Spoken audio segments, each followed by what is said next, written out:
Chapter 309. The next day, when Yudir awoke, his sight was empty, but the hard, rough candy, still held tightly in his clenched fist, assured him that last night's events were no dream. He fiddled with the candy, fumbling with the wrapper to open it. After a long time, he finally managed to put the candy in his mouth. The taste was as sweet and tangy as he remembered. He lay there, listening to the boisterous voices echoing from somewhere. The exterior bustled with an unusual energy, as if the previously silent house had regained its owners, making the tranquility of the moments before seem like a lie. It wasn't hard for him to guess why the atmosphere had suddenly changed. It was due to the magic casting schedule for that day. "Oh, Yidar, are you awake?" Around the time he had completely melted and swallowed the candy, Gakane opened the door and entered. With his sharp intuition, he quickly noticed Yidir's wakefulness and came closer. "Did the noise wake you?" "I kept asking them to prepare quietly, but they are all like that." "Are you still sleepy? How are you feeling?" "I'm okay, not bad." Upon hearing Yidir's reply, Gakane felt his forehead for a fever, then assisted him to sit up. "Everyone's a bit frantic preparing for the magic casting this evening, but you, of course, just have to have a normal meal with the priest as usual, so don't worry too much." "No, he must take his medicine too." Priest Lusan, who had followed Gakane into the room, added from the side. It seemed Lusan was also looking forward to the events of the day, his voice notably brighter than usual. Yudir finished a simple meal with their help, then had the bandages on his arms, legs, and face changed. "Since you'll be going out today, I bought your bag. We thought you should dress warmly. Is there any specific clothing you'd prefer?" "No, anything is fine." Okay then." "Oh." While rummaging through the bag, Priest Lusan suddenly picked up something that had fallen out between the clothes, a puzzled look on his face. "What is this? Is this a magic stone?" There was only one item in Yudir's humble belongings that could be called a magic stone. Yudir remembered the stone, a power medium he had received from Kishir before coming to the West. "If it's the stone with a dark red hue, yes, it's something similar. May I see it?" Yudir took the cold stone handed over by Lusan. The journey to the West had been quicker than expected, and he hadn't had the chance to directly examine the medium's power. Holding the medium for a long time, its touch felt strange and unfamiliar. Kishir said this stone has an amplification effect when power is poured into it. I wonder if it would have been better to use this against Pethumet. But even without it, Yudir had been confident enough to face Pethumet at that time, and he had succeeded.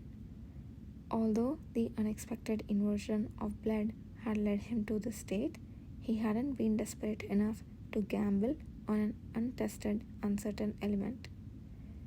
Yudir put the stone aside without regret. Gakane and Lusan seemed curious about the nature of the medium, but upon hearing it was a gift from Kishir, they quickly accepted and withdrew their interest. The rest of the day passed as usual. Through the members who visited in turns, Yudir heard about the preparations for the grand magic being conducted near the Magic Spring ruins. Occasionally, when his fever rose and dropped, Lusan was by his side, offering a damp towel or a warm hot pack. Finally, as the sun began to set, Lusan gave him a few pills. "I have prepared a concoction with a greater proportion of pain-relieving herbs than before. I heard you might experience pain as the spell progresses. I'm not sure about its effectiveness, but I wish this were the last time I had to offer you this. Thank you, priest. Luzon let out a shy laugh at the sincere thanks.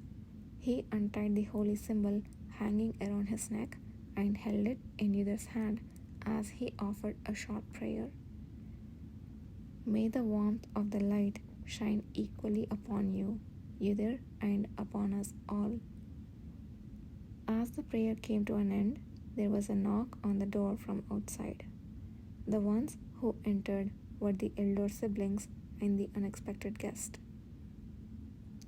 I brought this mage here because she kept coming and going outside. She said she has some business with Yudhir. It's Lorna Beard. Yudhir was taken aback at the identity of the hesitating mage. He hadn't expected that she, who had been more devoted than anyone else to studying the magic springs, would come here. She introduced herself and then remained silent for a long time.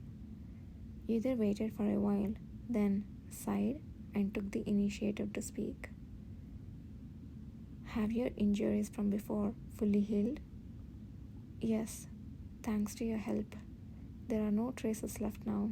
I'm healthy. I'm glad to hear that. Lorna had been injured in a fight with Batuamet, who had absorbed the power of the amplification circle and had been carried here. Yudhir had been a bit worried about whether she would fully recover, given his last memories of her condition. It was a relief that she was fully healed.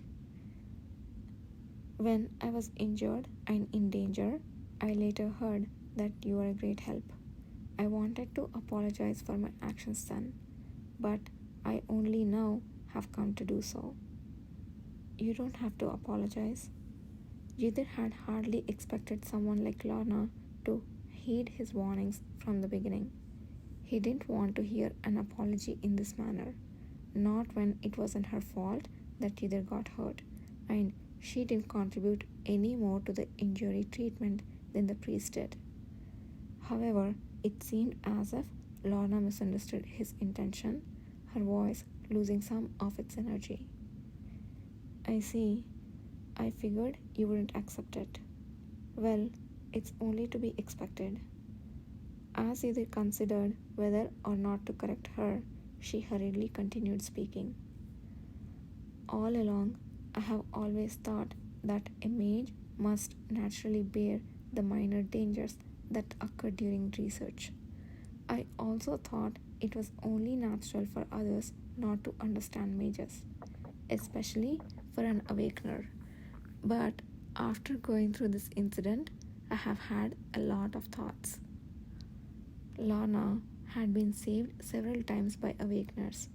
The research they conducted almost caused great harm beyond the Great Serene Forest to other regions. And the one who killed the massive monster and saved them from this crisis was also an awakener. She confessed that she was shocked for the first time seeing her colleagues' humiliating inability to handle even the small monsters easily controlled by the awakener, who knew nothing about magic, and their greed-filled obstinance. People say that mages must be born ambitious to achieve greatness, but no one had taught her how ugly that could become. That ugly side was the dark side of herself that Lorna had been ignoring. I used to be proud of being a mage, but now I feel ashamed. Upon reflecting on the purpose of what I was doing, I feel even more so. Lorna's gaze fell upon a black stain that couldn't be entirely hidden by the bandage. She kept silent for a long time, then lowered her head. It's hardly an adequate substitute for an apology, but I have worked really hard to find the solution for the spell that will be cast today. Because of this, I was able to gain the commander of the cavalry's permission to visit you. Yudhir was surprised to hear that she hadn't simply come on her own, but had received Kishir's permission, but the other members were silent, perhaps suspecting something. I hope the answer I have found will be of help. That's all I wanted to say.